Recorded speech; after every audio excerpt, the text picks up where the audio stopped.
Good morning to all of you मु आशा करुँची तुम मैंने समस्ते भलरे थिबो तेबे तुम मैंने समस्ते स्क्रीन रे एंड थंबनेल रे मध्य देखिथिबो। आज आमे कोन डिस्कशन करूचे। आज आमे तुम आईजीआई एविएशन सर्विसेज तरफ आसीथिबा एक चाकरी विषय डिस्कशन करूचे। सो वीडियो को स्किप करिवो नहीं एवं संपूर्ण रूपे देखिबो जहा फल कि एथिरे को पदवी रही क्यों माने एलिजिबल हो पारिबो, दरमा केते रहिबो, क्वालिफिकेशन कोन रहिबो, प्रत्येक जिनिस को आमे डिटेल्स रे डिस्कशन करिवा। सो वीडियो को स्किप करिवो नहीं एवं संपूर्ण रूपे देखिबो जहा फल कि जदि तुम योग्य हो देन एही पदवी पई आवेदन करिवो। ठीक अछि। सो स्टार्ट करिया पिला माने IGI Aviation Services invite online application from eligible candidate for the position of airport ground staff and loaders। तो एठारे दुई प्रकार पदवी रही गोटे है एयरपोर्ट ग्राउंड स्टाफ आ गोटे होगा लोडर्स। तो एयरपोर्ट ग्राउंड स्टाफ कौन क्वालिफिकेशन रही देख airport ground staff minimum +2 pass दरकार। जब तुम +2 पास कर जेकोसी स्ट्रीम आर्ट्स साइंस कॉमर्स जेकोसी स्ट्रीम रु जब तुम +2 पास कर then airport ground staff eligible हो बयस 18 रु 30 वर्ष। ठीक अच्छे। जदि तुमको मिनिमम 18 वर्ष हो जाइए देन तुम यही चाकरी कर किंतु एठारे मन रख पिला माने एठारे जो एज रही 18 रु 30 भितर ही हो पार। 18 रु कम कि 30 रु अधिक हेले तुम एलिजिबल हेब नाही। ठीक अच्छे। अन्य चाकरी मानक कौन रही है ना एज रिलैक्सेशन रही है किंतु एथिरे एज रिलैक्सेशन ना जब तुम 18 रु 30 वर्ष भितर आस देन आवेदन कर नचेत कर। ठीक अच्छे। तापर सैलरी देख सैलरी बहुत भल रही 25,000 रु 35,000 पर्यंत तुमको सैलरी मिल। ठीक अच्छे। मिनिमम 25,000 और मैक्सिमम 35,000 पर्यंत एवं पदवी संख्या 1017 गोटी रही है।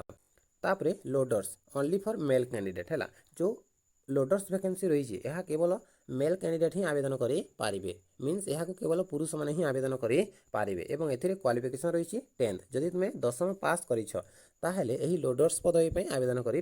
ठीक अच्छे। बयस सीमा देख बयस सीमा 20 रु 40 जदि जन को 20 वर्ष कि 40 वर्ष रही ताहले से आवेदन कर 20 रु कम कि 40 रु अधिक हेले से एलिजिबल हेब नाही एवं दरमा 15 रु 25,000 पर्यंत मिल। पदवी संख्या रही 429 गोटी। ठीक अच्छे।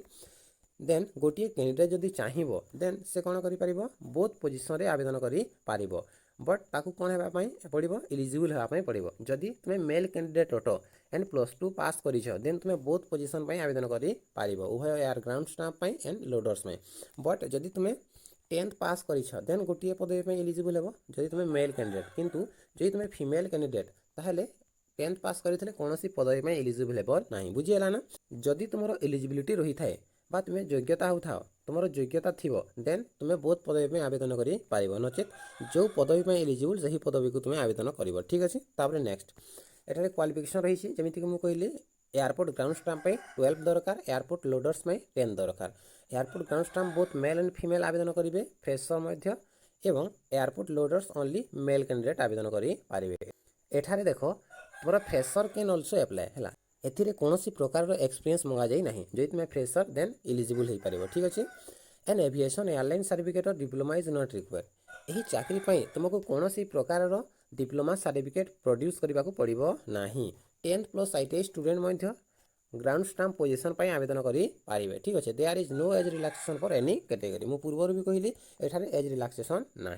तापर नेचर ऑफ वर्क तुमको कौन करने को पड़ो देख जदि तुम एयरपोर्ट ग्राउंड स्टाफ सिलेक्टेड हो देन सेठारे तुम पैसेंजर चेक कर एयरलाइन टिकेट रिजर्वेशन कर सेठारे जो अदर टर्मिनाल फंक्शन सब रोचे से सब कार्य तुम कर जो कम रहा तुम शिफ्ट वाइज रहा shift wise the work pattern will be 3 shift है तुमको 3टी शिफ्ट काम दिज्व तुम first shift second shift and third shift 8 घंटा लेखाएं तुमको काम पड़ो। ठीक अच्छे। जेहेतु 24 घंटा तो 3टा शिफ्ट तुमको 8 घंटा समय लेखा काम करने को पड़ो। Career growth is based on performance तुम केमी परफॉर्म कर से बेस रे तुम कैरियर आग को ग्रोथ कर। ठीक अच्छे। जब तुम भल कम कर देन प्रमोशन हो पार सैलरी इंक्रीज हो जब भल कम न कर देन चाकरी बाहर कर दिज्व। ठीक अच्छे। तो जो मैंने भी चाकरी करने इच्छुक बहुत भल भाव चाकरी कर भल भाव निजर ड्यूटी कर बहुत शीघ्र कौन हो पार तुम प्रमोशन पाइपर। तब नेचर ऑफ वर्क तापर एयरपोर्ट लोडर्स कौन रही देख जो मैंने एयरपोर्ट लोडर्स चाकरी कर से मेनली तुम जो आसब कौन आसब एयरक्राफ्ट गुड़ाक से एयरक्राफ्ट गुड़ाक तुम सामग्री कौन कर लोड अनलोड कर सामग्री नेब कि सामग्री उतार से कम कर यहाँ तुम कैरियर बेसिस कौन है मार्किंग है। तो एठारे तुम 3टी शिफ्ट काम दिज्व है तुमको 8 घंटा लेखाएं काम पड़ो ठीक अच्छे। तापर रिटन टेस्ट यही चाकरी करने तुमको रिटन टेस्ट पास करने को पड़ो। जदि तुम यही लिखित परीक्षा पास कर चाकरी कर नचेत करना ठीक अच्छे। तो ये क्यों को क्वेश्चन आसो देख जनरल अवेयरनेस क्वेश्चन आसो साधारण ज्ञान जहाँ आम कहे एप्टीट्यूड एंड रीजनिंग क्वेश्चन आसो इंग्लिश नॉलेज क्वेश्चन आसो एंड एविएशन नॉलेज क्वेश्चन आसो। तो सब 25-25 टोटाल 100 मार्कर क्वेश्चन आसो एवं तुमको समय दिज्व 90 मिनिट। तो जो परीक्षा होउछि पिलामाने एही परीक्षा कौठारे देबाकू पड़िबो कंप्यूटर रे देबाकू पड़िबो एमसीक्यू टाइप्स हला। सेठारे तुमरो 4टी ऑप्शन थिबो सेही 4टी ऑप्शन मध्यरु जे कोनोसी ऑप्शन को तुमको कोन करिवार अछि क्लिक करिवार अछि। तो मोस्ट इंपोर्टेंट पिलामाने एही एग्जाम रे तुमरो कोन नै नेगेटिव मार्किंग नाही ठीक अच्छे। जदि तुम्हें भय करुच कि नेगेटिव मार्किंग अच्छी ताहले एठारे भय करिवार किछि नै एही एग्जाम रे नेगेटिव मार्किंग नाही ठीक अच्छे। तुम्हें सब क्वेश्चन आंसर करि पारिबो।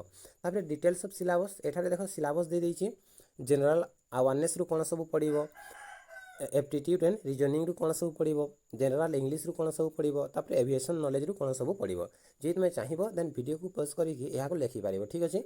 नचेत हमर टेलीग्राम ग्रुप रे जॉइन होइजिवो मु सही टेलीग्राम ग्रुप रे या को शेयर कर देबी जहाँ फल कि तुम माने डिटेल्स मध्ये या को पढ़ि पारिबो। तापर एग्जामिनेशन डिटेल्स जेमिति कि मु कहिली 100 मार्क रो एग्जाम हेबो गोटे क्वेश्चन को गोटे मार्क मिलिबो। एठारे कोन नै नेगेटिव मार्किंग नाही there will be no negative marking ठीक अच्छे। एठारे कौन ना नेगेटिव मार्किंग ना बट मोस्ट इंपोर्टेंट पिला माने जो एग्जाम है यहाँ बाइलिंगुअल रे हेबो इंग्लिश एंड हिंदी रे ही हो पारिबो ओडिया रे हो पारिबो नाही। जे तुम इंग्लिश एंड हिंदी बुझी पारुछ पढ़ी पारुछ देन तुम यही एग्जाम को अपेयर करि पारिबो ठीक अच्छे। तापरे एठारे बहुत सारा टर्म एंड कंडीशन रही। तो examination fee RS 335 for ground stamp and RS 250 for loaders है। जदि तुम यहाँ आवेदन करुछ ताहले 350 टंका एप्लिकेशन फी देवाई पड़ो कौ पदवी ग्राउंड स्टाम्प एवं 250 टंका लोडर्स एप्लिकेशन फी देवाई पड़ो। तापरे जदि तुम एप्लिकेशन फॉर्म सबमिट करदेल तापर तुम एप्लिकेशन जदि सिलेक्ट होउछि ताहले कोठा को एग्जाम देवाको जीवाको पड़िबो। देखो आम ओडिसा रे केवल भुवनेश्वर को जीवाको पड़िबो कारण यार एग्जाम सेंटर केवल कौटी रही भुवनेश्वर रे रही है। ओडिशार एग्जाम सेंटर कौटी रही पिला माने भुवनेश्वर रे। तो तुम जदि सिलेक्शन होउछ देन भुवनेश्वर को जीव एवं सेठारे एग्जाम देबो। तापरे एग्जाम रे सिलेक्ट हेरा परे तुम कौन कर ना इंटरव्यू अपियर करि पारिबो को माने जो माने तुमरो +2 पास पदवी आवेदन करिछ ठीक अच्छे। एयरपोर्ट ग्राउंड स्टाम्प जो मैंने आवेदन करिछ से माने रिटर्न पर कौन कर इंटरव्यू फेस कर पर्सनल इंटरव्यू एवं इंटरव्यू मध्य 2टी लैंग्वेज रे हेबो हिंदी किंबा इंग्लिश रे ही पारिबो। तापरे जो माने इंटरव्यू रे भल परफॉर्म करेंगे से कौन करेंगे पोस्टिंग देवे। तो यहाँ किपरि आवेदन कर application should be submitted only through the online mode है। यहाँ केवल तुम ऑनलाइन मोड रे आवेदन कर www.igiaviationdelhi.com यही वेबसाइट रे जाइए तुम कौन कर आवेदन कर पार। जदि तुम प्रत्येक जिनिस को क्लीयर करुछ रिटन टेस्ट क्लीयर करुछ इंटरव्यू क्लीयर करुछ देन किसी समय तुमको कौन करने को पड़ो ट्रेनिंग देवाक पड़ो एवं ट्रेनिंग समय तुमको पर्टिकुलर किसी अमाउंट सेठारे जमा देवाक पड़ो। तापरे तुम कौन कर पोस्टिंग पाइब ठीक अच्छे। मुझे आशा करुँची तुम समस्ते आज यही जॉब विषय में डिटेल्स जापर जदि भल लगी देन लाइक कर चैनल को सब्सक्राइब कर पाखरे था बेल आइकन को प्रेस कर जदि तुम किए सांगसाथी अच्छा देन से सेयार करदेव ठीक अच्छे पिला माने। सो यही चैनल में अनेक गुड़े एजुकेशन वीडियो ता सहित तुम जॉब वीडियो गुड़िक अपलोड अच्छी तुम्हें जदि चाहिए देन से जॉब वीडियो गुड़िक एवं एजुकेशन वीडियो गुड़िक देखिपार ठीक अच्छे।